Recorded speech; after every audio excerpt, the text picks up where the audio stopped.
Hello guys. अगर आप हमारे चैनल में नए हैं तो इस चैनल को थे लाइक उसे शेयर एंड सब्सक्राइब सीक्रेट जरूर रहना करें। ज़रूरी था। मैंने ज़्यादा नहीं सोचा उसके बारे में। मेरे स्कूल के लड़के बहुत ही किंकी और विचित्र अश्लीलता में इंटरेस्ट रखते थे। वीडियोस जैसे कि दो लड़कियां और एक कुक, घटिया पॉर्न साइट्स पर टाइम बिताना और ये सब बकवास ढूंढना कोई असामान्य बात नहीं थी।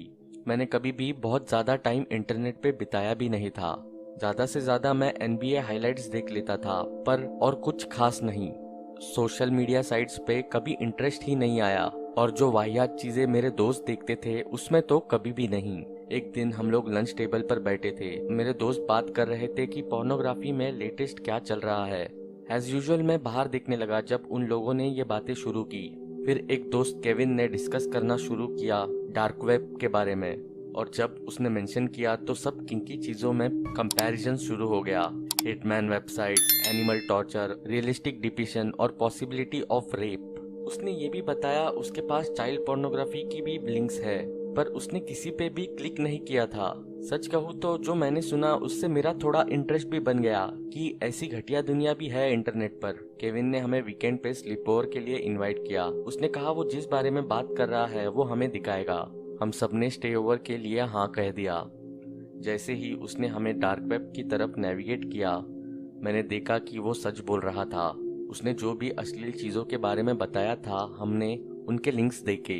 तभी उसने एक रैंडम लिंक देखा जिसकी वजह से उसकी क्यूरियोसिटी और बढ़ गई। क्या कहते हो, क्या इसे देखा जाए? मैंने कुछ नहीं कहा और सारे लड़कों ने हाँ कहा। और फिर केविन ने उस लिंक पे क्लिक किया और स्क्रीन पे एक काउंटडाउन चल गया। अपेरेंटली हमने एक लाइव स्ट्रीमिंग वाले लिंक पे क्लिक कर दिया था। जब क्लॉक पे 0 आया तो हमें एक डार्क रूम दिखाई दी। पहले की 30 सेकंड्स में हमें सिर्फ हांफने की आवाज सुनाई दी। फिर एक छोटी लाइट आई, शायद फ्लैशलाइट की थी। और फिर एक आदमी दिखा जिसने एक अजीब सा मास्क पहना था, एक हैट, सूट और केप। उसकी आवाज इतनी डिस्टॉर्टेड थी कि किसी को भी समझ नहीं आ रही थी। Good evening everyone, thank you all for joining us. आप मुझे हॉमकिंस बुला सकते हैं। और आज तुम्हारे लिए एक खास शो है, एक मजबूर शिकार का जोड़ा। और फिर पूरी स्क्रीन चमक उठी। वहाँ एक लाल रंग का कमरा था, बहुत छोटा सा, बिखरा हुआ। पीछे की दीवार में दो औरतों को वॉल माउंटेड हाथकड़ियों से बंधा हुआ था। दोनों ने कुछ नहीं पहना हुआ था। एक औरत मोटी थी और दूसरी बहुत फिट। वो एक स्टीरियोटिपिकल जेल सा लग रहा था, जैसे हॉरर फिल्म्स में होता है वैसे। पर हमने रियलाइज किया कि ये कोई मूवी नहीं थी। हॉकिंस मोटी वाली औरत के पास पहुंचा। ओ, तुम एक बदसूरत गंदी औरत हो। तुम जैसी बदसूरत औरतों का कोई हक नहीं बनता कि तुम सुंदर औरतों के साथ जियो। फिर उसने दूसरी तरफ सुंदर औरत को देखा। क्या मैंने ठीक कहा? हाँ। उसने कुछ नहीं कहा। मैंने तुम्हारे लिए कुछ स्पेशल प्लान किया है, पर अभी हम बदसूरत औरत के साथ डील करेंगे। मैं और मेरे दोस्त थोड़ा बेचैन हो गए थे कि आगे क्या होने वाला है। बगीचे वाली कैंची। हॉकिंस चिल्लाया। किसी के हाथ स्क्रीन में दिखे और उन्होंने मास्क वाले आदमी को बगीचे वाली कैंची पकड़ा दी और वो धीरे धीरे उस औरत की तरफ रेंगता हुआ पहुंचा। मैं तुम पे तरस खाता। अगर तुम अच्छी दिखती मुझे शायद ये ना करना पड़ता। फिर एकदम से उसने कैंची ली और उस औरत के ब्रेस्ट को काटने लगा और वो औरत बहुत जोर से चिल्ला रही थी। मैं और मेरे दोस्त चौंक कर हाफने लगे। एक दोस्त को तो उल्टी भी आ गई। हॉकिंस उस औरत के पैरों की तरफ गया और उन्हें भी काटने की कोशिश की, पर वो थोड़ा सा मुश्किल था क्योंकि उसके लिए एंकल्स बहुत मोटे थे। फिर हॉकिंस ने आराम से बोला। Chain saw. उसके अनसीन असिस्टेंट ने उसे चेनसॉ पकड़ाया और मेरा दिल बैठ गया। उसने धीरे से उसके पैर पर वो फेरा और उसकी एड़ियां काट दी। और वो औरत बहुत ज्यादा चिल्लाने लगी और उसकी आंखों से आंसू बह रहे थे। दूसरी औरत भी रोने लगी और उसके आंसू भी बहने लगे। हॉकिंस के मास्क और कपड़े खून के साथ लटपट हो चुके थे। उस औरत के पैरों के बाद हॉकिंस ने उसका पेट काटा और उस औरत की आंतड़ियां बाहर आ गई। मेरा एक दोस्त ये देखते ही बेहोश हो गया। इसका खून बहने दो। और तुम, उसने दूसरी औरत की तरफ मुड़ते हुए कहा। कोड़े। हंटर मिलते ही उसने उस औरत को जोर जोर से कौड़े मारे। उसी समय केविन ने देखा कि लाइव स्ट्रीम का एक मैसेज बॉक्स था और लोग बहुत ही घटिया मैसेजेस लिख रहे थे। वहाँ लोग लिख रहे थे कि उन्हें वो सब देख के कैसा लग रहा था। केविन ने भी अपना मैसेज लिखा। क्या बकवास है ये सब। पुलिस को ये सब जल्दी पता लगेगा। हॉकिंस ने अपनी पैंट अनजिप की और उस औरत की हथकड़ियां खोल दी, पर इससे पहले वो कुछ कर पाता, उसका असिस्टेंट बोल पड़ा। बॉस, ये मैसेज देखिए। हॉकिंस ने उस औरत को बहुत जोर से पेट में मारा और फिर कैमरा की तरफ आया। ओ, कठोर आदमी। हाँ केविन, पुलिस को बताओगे? हाँ। हम सब लोग बहुत डर गए जब उस मास्क वाले आदमी ने केविन का नाम लिया।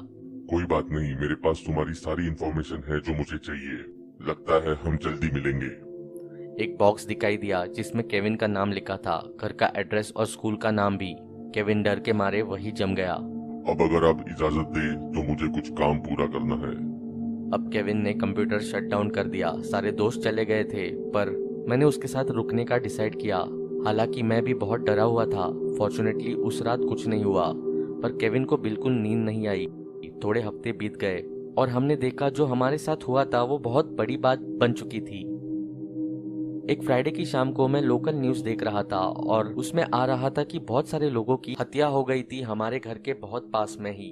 मैं बहुत डर गया था जब मैंने रिपोर्टर को उस जगह के बाहर खड़े हुए देखा जिसको मैं पहचानता था। वो केविन का घर था। केविन मिसिंग था और उसके पेरेंट्स और उसके भाई बहनों की बलि चढ़ चुकी थी। हे भगवान, उन्होंने इसे पकड़ लिया, मैंने अपने आप से कहा। रात में मैं बाथरूम जाने के लिए उठा। जब मैं बाहर गया तो मेरे पापा सीढ़ियों से ऊपर आ रहे थे। लग रहा था जैसे यार्ड का काम खत्म किया हो। उनके कपड़े मिट्टी से सने हुए थे। पापा, रात के 1 बज रहे हैं, आप क्या कर रहे थे? मैं एक टूटे हुए स्प्रिंकल को जोड़ रहा था। इस समय? क्यों नहीं, कोई लॉ कहता है कि मैं इस समय ये नहीं कर सकता। व्हाटएवर डैड, मैंने कहा। मैं बेड में चला गया और कुछ खास नहीं सोचा। अगली दोपहर मेरे पापा कुछ काम से बाहर गए थे। उस समय मैंने सोचा कि कुछ शरारत करता हूँ और जाके बेसमेंट देखता हूँ। पता नहीं मैंने क्यों उसी समय डिसाइड किया कि मुझे वो देखना चाहिए। वैसे मैं एज सच जिद्दी टाइप का नहीं हूँ, पर भाड़ में जाए, मैं देखना चाहता था कि आखिर बेसमेंट में ऐसा क्या है। मैं सीढ़ियों से नीचे गया और लाइट्स का स्विच ऑन किया। अभी तक बेसमेंट वैसा ही लग रहा था जैसे मैंने आखिरी बार देखा था। और फिर मैंने सीढ़ियों के पीछे देखा और कुछ ऐसा दिखाई पड़ा जो पहले तो बिल्कुल नहीं था। एक दरवाजा। मैंने दरवाजा खोला और वहां की लाइट अपने आप जल गई। जो मैंने वहां देखा, मेरे रोंगटे खड़े हो गए। उस रूम में रेड पेंट किया था और वॉल से माउंट हुई हथकड़ियां थी। ये कमरा बिल्कुल वैसे लग रहा था जैसे मैंने कुछ हफ्ते पहले उस लाइव स्ट्रीम में देखा था। एक कोने में खून से लटपट पड़ी गार्डन वाली कैंची भी थी और चेन सॉ भी। दरवाजे के साथ वाली दीवार पे एक कंप्यूटर पड़ा था वेबकैम के साथ। उसके साथ में एक भयंकर सा दिखने वाला मास्क पड़ा था जिसको मैंने देखते ही पहचान लिया कि वो वही मास्क है जो हॉकिंस ने पहना था। मैंने सुना मेरे पापा चिल्ला रहे थे जब उन्होंने बेसमेंट का दरवाजा खुला देखा।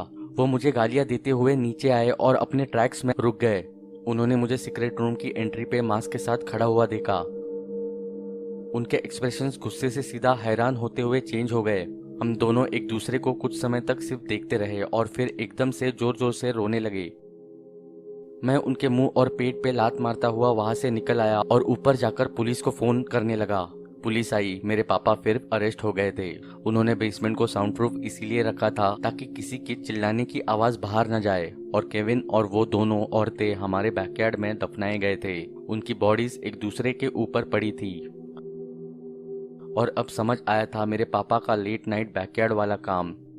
उन्होंने हॉकिंस नाम क्यों चुना डार्क वेब के लिए।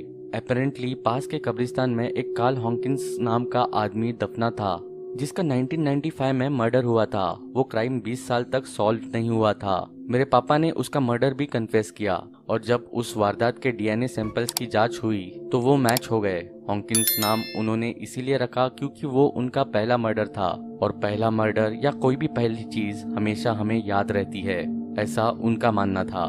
5 साल हो गए हैं उनके अरेस्ट और सजा को। मैं उनसे आज तक एक बार भी मिलने नहीं गया। इवेंचुअली उन्हें डेथ पेनल्टी मिल जाएगी। काश मैं कह पाता कि मुझे इस बात का दुख है। आफ्टर ऑल वो मेरे पापा है, पर मुझे नहीं है।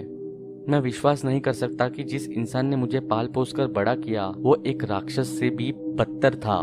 मैं हमेशा सोचता था कि वो एक आसलून के पक्के रिस्पेक्टेड आदमी थे ऑब्वियसली ऐसा बिल्कुल भी नहीं है और मैं बस यही सोचता हूँ कि एक दिन कहीं मैं भी उनकी तरह भयानक राक्षस न बन जाऊँ।